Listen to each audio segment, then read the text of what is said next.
Pise, magnanakaw kayo. Ang dami niyong kinuha. Nakapak lahat ng mga to. Kung isa ka sa maraming Pilipino na nagpapadala ng balikbayan box to LBC Hari ng Padala, dapat ninyo ito mapanood kabayan. Gawaan ko talaga to ng reaction video kasi isa ako sa mga nabiktima nitong LBC.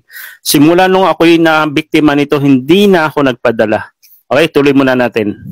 Yan, para ma-aware po kayo na patuloy pa rin pala ang kalukuhan sa kabila kasi ng napakaraming mga nagreklamo ng mga OFW sa LBC patungkol sa mga nakawan sa balikbayan box, tila wala pa rin pagbabago at aksyon dahil meron na namang kaanak ng isang OFW o nagreklamo sa LBC gamit ang kanyang Facebook account na abot langit ang galit ng asawa ng isang OFW matapos matuklasan na marami ang nawawala sa balikbayan box at ninakaw di umano itong ng LBC ang laman ng balikbayan box na padala ng kanyang mister na nasa Amerika. Sa akin nga, hindi lang sa ninakawan Talagang ang daming basag na basag yung aking mga gamit. 'Di ba? Ako yung nagpadala, ako pa yung nag-receive. Expected ko, sabi 60 days. Umabot ng 90 days. 'Di ba? Kasi sabi ko, pag tama-tama pagdating ko, kumbaga makukuha na nila yung yung sa pamilya ko yung aking package. Pero hindi 90 days bago dumating, di na, doon na ako sa bahay, ako pa nag-receive at basag-basag, maluwag na yung box. Kaya kinausap ko yung nagpadala, sabi wala raw silang alam. Kaya simulat sa phone, hindi na ako nagpadala sa LBC. Magnanakaw yan. Nakita nito sa publiko ang kalukuhan ng mga magnanakaw na akala siguro nila ay hindi mahahalata ng may-ari. Basta na lamang kasing nilagyan na muli ng tape ang kahon upang maisan at hindi mahalata. Ayan, ito yung ginagawa nila, di ba? Butas yan. Tapos, minsan nga, nilalagyan pa nila malaking sticker na LBC, yun yung pantakip Tapos, saka lagyan itong mga ipaikot para hindi alata. Kasi usually, nagbubukas tayo, lalo na yung mga ina, nasa ibabaw. Di ba? Sige, mamaya, pakita ko sa inyo. Na binutasan at ninakawan nila ang balikbayan box na dugo at pawis ang pinuhunan ng OFW pero ninanakawan ng. Alam nyo bakit binutasan to? Kabilaan yan, 4 na kanto, ginagawa nila yan, bukod pa dito sa ibabaw. Kasi ito, dinodokot. Kasi yung mga nasa ilalim, alam nila mga dilata, dinodokot yan, kabilang side. Sige, mamaya pakita ko rin ulit sa inyo. Ng mga taong hindi lumalaban ng patas. Ito lang yung takip. Ito. Ang daling buksan. Ang daling mong tanggalin, halatang lang. Halatang halata. Tapos dito, may butas na. Ayan. Ito yung sinasabi ko, minsan dito nagbubukas o dito sa side o alin man dito sa ibabaw. Ito sa ibabaw to bukod pa yung sa ilalim sinasabi ko. Karamihan kasi tayo, karamihan yung mga nanay, dito nagbubukas yan sa gitna, kilokotsilyo yan. Tapos pag binuksan yan, hindi na napapansin. Yung pagbukas, nakupo nito, so napapagkamalang galing sa pagbukas mo. Pero hindi nyo alam, nilalagyan ng tape yan, pinagaganda, pero dinudukot na yan. Ang dinudukot ito para sa ibabaw naman. Yung mga nasa ilalim, ang dinudukot yun sa pang ilalim. Lalo na ang dilata yun. Na. Meron pa pala dito, butas, ayan, na, tingnan nyo, talagang, grabe, kaya pala yung inano nila. Tapos, ito, ang bilis buksan. Ayan. Ay, shit. Kaya siguraduhin niyo mga kababayan na kapag kayo nagpapadala ng balikbayan box sa inyong mga mahal sa buhay through LBC, kunan niyo po ng litrato yung mga inilagay niyo sa loob ng kahon. At sabihan niyo po yung mga kamag-anak niyo na suruin nila ng maigi ang balikbayan box na i-deliver sa kanila ng LBC bago sila prepare ng parcel receive. Dahil nakakatakot ang panahon ngayon, masyado nang mautak ang mga magnanakaw. Kaya mas mainam siguro na kapag pick up ang balikbayan box, buksan na lang mismo sa LBC ang kahon, lalo na kung may kahina-hinalang mga butas. At kung delivery naman, dapat kunan niyo po talaga ng picture o video habang binubuksan niyo ang kahon para may laban kayo sakaling yan. So ganito yan, normal ng mga nanay, ganito yan nagbubukas. And tama din po yung sinabi na bago, halimbawa ako yung nagpadala, yung mister mo, so dapat bago niya ilagay sa box, bibilangin niya, ililista niya. For example, 10 dilata. Ililista niya kung ano yung nilagay niya sa loob para isisend sa'yo para may idea ka na kung ano yung laman dyan sa loob. mangyari sa inyo, itong nangyari sa balikbayan box na padala ng isang OFW sa kanyang pamilya. Narito ang buong detalye, pero bago tayo magpatuloy, huwag kalimutan i-like, share, subscribe at pahit na rin ang kampana for more upcoming videos. Salamat! Naka-unbox tayo. Busy, umayos kayo ha! Hindi maganda ang ano yung ABC. Focus ko to. Tingnan mo dito. Pakita mo nga muna dito. O, asan yung laman dito? Wala na. Alam ko ang laman dito kasi... Sige na, i-post mo yan. Kasi ito, ginawan ko ng content eh. Kaya ginawan ko ng reaction video to eh. Sana ikakalat nyo to guys. Kasi para madala. Kasi ang dami nating mga OFW. Tapos babibiktima lang tayo ng mga asarap. Asarap mag ano eh. Di ba? Kasi bago nag-box ang asawa ko, tinitingnan ko, pinapanood ko. Nasaan na yung mga dilata dito? Ang daming mga dilata. O, ito lang yung mga iniwan nyo. Ito lang. Kalukuhan. Hindi na siya siksik. Siksik ito eh. Oh. Meron pa dito mga Nutella. Alam ko, ang dami-dami. Asan na? Ito lang yung mga iniwan nyo. Puro chocolate. Mga dilata, kinuha nyo. O mga ayos din, bukas pa o. Alam ko ang dami nito kasi nakabox yung mga ganito na ipinadala na.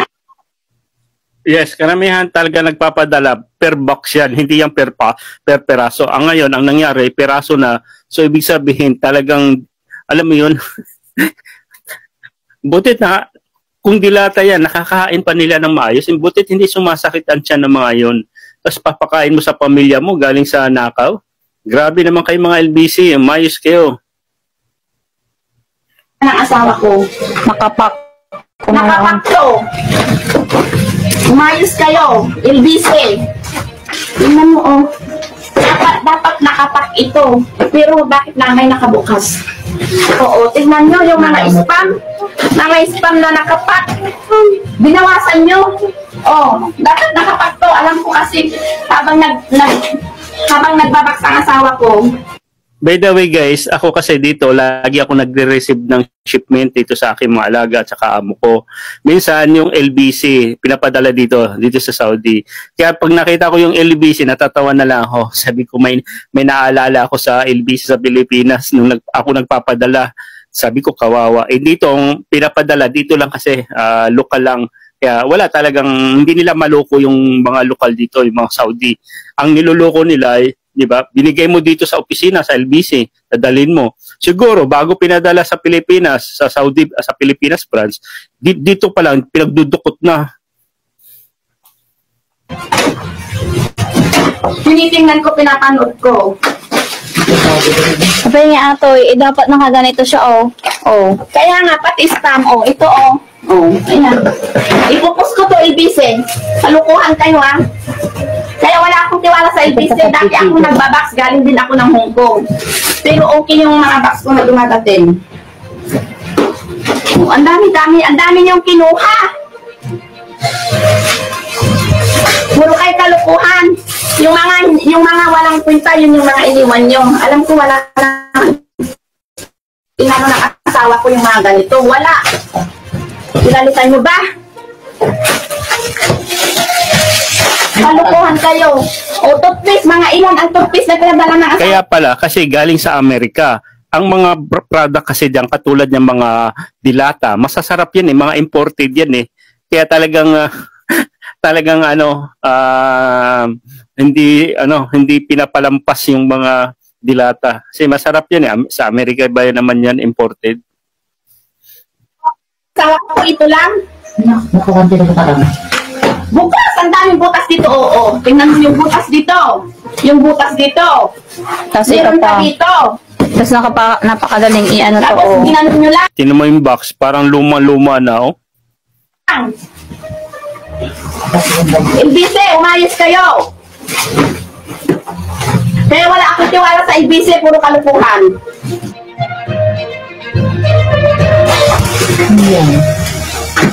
Ang daming mga Yung mga malalaki, hindi nadudukot yan kasi mas lalo silang mahalata. Ang mga dilata kasi, mabilis dukutin yan. Kaya yun, oh.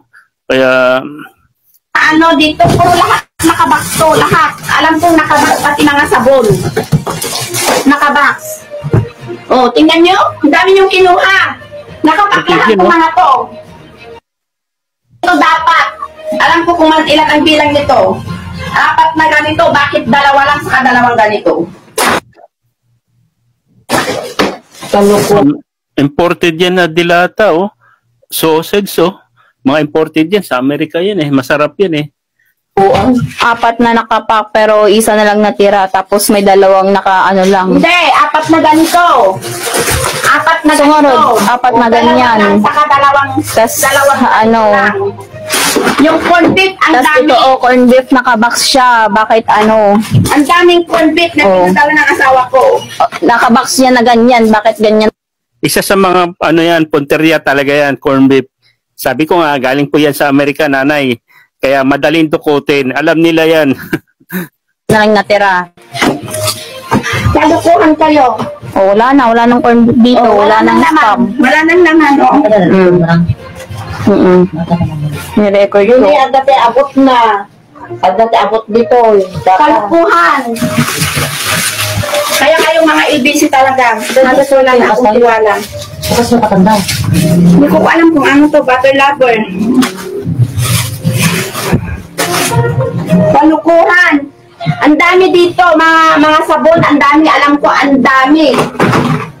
Kasi yun yung sinabi ko sa kanya. O, asan na? Magnanakaw kayo, LBC. Matagal na akong nagpapadala, galing din ako ng Hong Kong. Pero kailanman hindi nabubuksan, ngayon lang na galing sa US, pinadala ng asawa ko.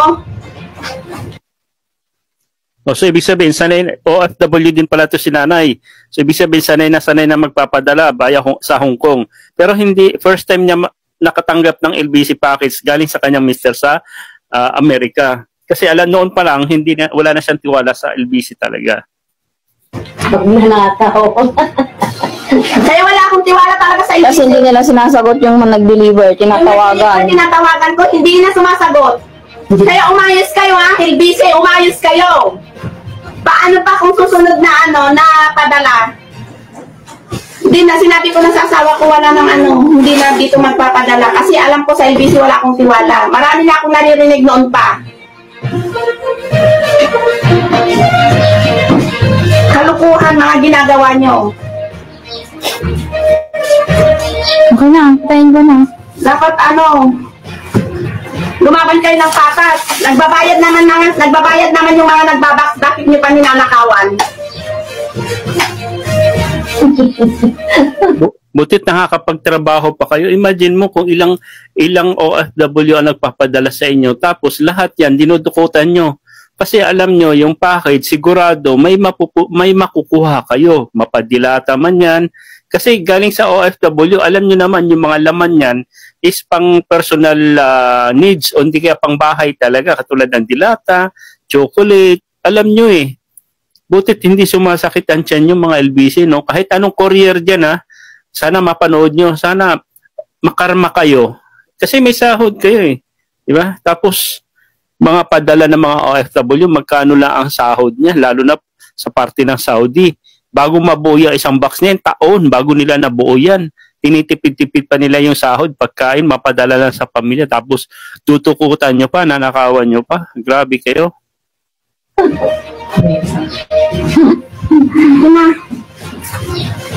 Saan ko sisihan na lang tayo? Yung yung Lipton, ito, ilan? Ano yan? Apat yan.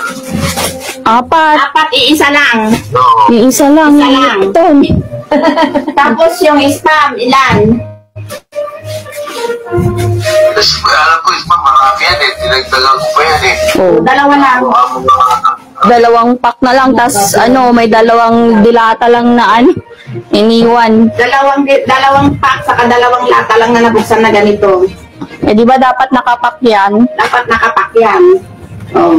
Hindi, yung bukas, nagtira ko yan dati sa bahay. Pero may, mga anim na bukas yan. Oh. Ito, dalawa na. Kung 6 na box yan, ayan o, yung nakabox, 2 na lang yung natira. So, ilan yung laman ng isang box? 3 ba yan? O, 6, laman ng isang box. Eh, di nawala yung 4, ilang dilata yun. Grabe, no? Tapos yung bag niya, apat na lang yan. Apat. Dalawang pack lang.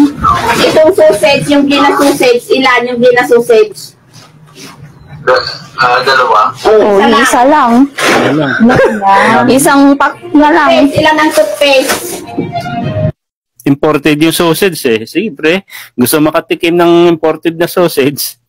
Tama, marami ang toothpaste. Oo, Tatlong apat pack. na. Tatlo, ay apat na pack. Yung isa. Nabuksan pa yung isa.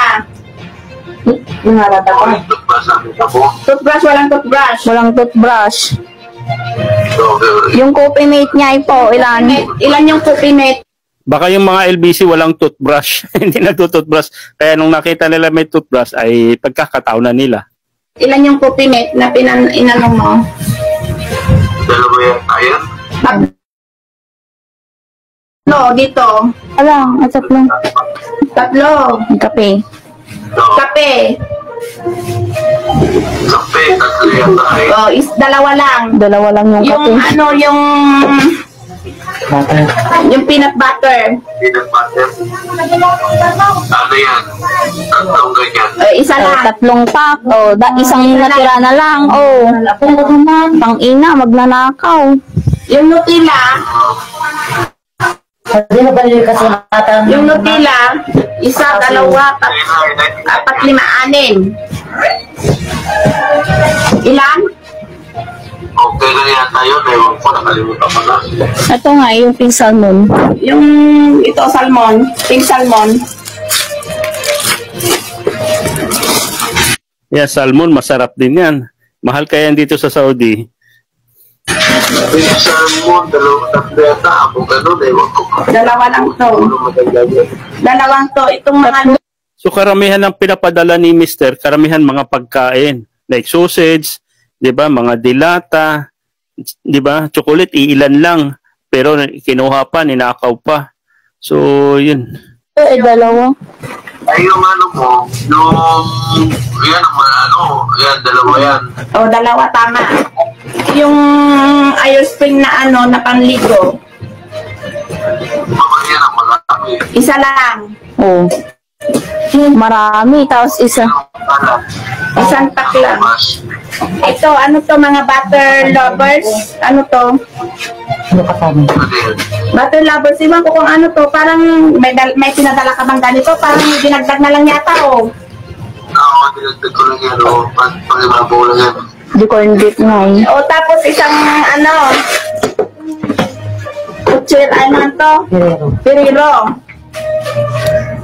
Pero, isa. O, tama. Yung mga chocolate mo, ang daming chocolate yan, ah. Chocolate, Isa, ano lang. dalawa, tatlo. Apat yung naka-bottle. Ito lang. Isang naka-bottle, Tatlong- saka tatlong pack na chocolate. Ito. Yung chocolate yan, dami niyan. Mm. Mga anong na pack yan. 6 na pack. Tatlo na lang natira. Ang Ferrero, dalawa dapat yan eh. Ferrero, dalawa. Isa lang, oh. Yung Ferrero chocolate, meron dito yan sa Saudi. Pero medyo mahal-mahal din yan. Mas lalo na siguro sa Amerika. Yung corn beef nga po. Pag bukas mo, gano'n ka ibabaw, gano'n ka laluwag sa ibabaw. Maluwag na maluwag. As in maluwag. May video ako. Mamaya isasend ko sa'yo. Okay. Yung corn beef nga yung mga. Yung corn beef, isa lang corn beef nito. Isa lang yung corn beef. Isang pack saka dalawang ganito. Asa na yung ito? Isa lang. Kasi yung isang pack, tatlo ang laman. Ngayon, isang pack lang natira sa dalawang dilata. Oh, wala. Marami. Alam ko marami. Kasi dami niyang binili. Magnanakaw. LBC. Hindi nakalagan sa akin. Putik. Kaya kayo mga LBC, umayos kayo, nagbabayad ng gusto yung tao nagpadala, pinaghirapan din yan. Mga nagnanakaw kayo. Kaya nga lahat tayo mga OFW, yan, kung ikay baguhang OFW, wag ka na magpadala sa LBC. Kasi pwede mangyari itong nangyari dito kay nanay, di ba? Ako, hindi na nagpapadala dito sa LBC. Dito sa Saudi, maraming mga courier ngayon, yung Makati, yan, isa sa mga sikat ngayon, yung Makati courier. Ayan, subukan nyo po. Pero dito sa LBC, subok na kasi yan na magnanakaw eh. Kaya, ayun, wag nyo na subukan. Baka kayong umiyak susunod. Daming nawala. Wag na sa LBC, wag ka nang magpadala sa LBC kasi alam ko talaga sa LBC hindi maasahan. Alam kong magnanakaw ang LBC. Okay. Daming nawala, oh. Tingnan mo. Pinaghirapan mo, tapos nagbayad ka ng husto, tapos nanakawin lang. Tingnan ko yung video sa ano. Eh, ang problema, kahit sindan mo ng video, magreklamo ka, wala na rin makukuha. Dapat may dapat gumawa sila ng, kawawa talaga tayong mga OFW pagdating sa ganito. Oo. Magnanakaw talaga ng mga LBC, pinaghirapan mo, tapos ganyan. Nakawan ka lang. Dami, wala, dami. As in, ang dami. Kontakin nyo yung LBC. Wala na nga, tinawagan ko.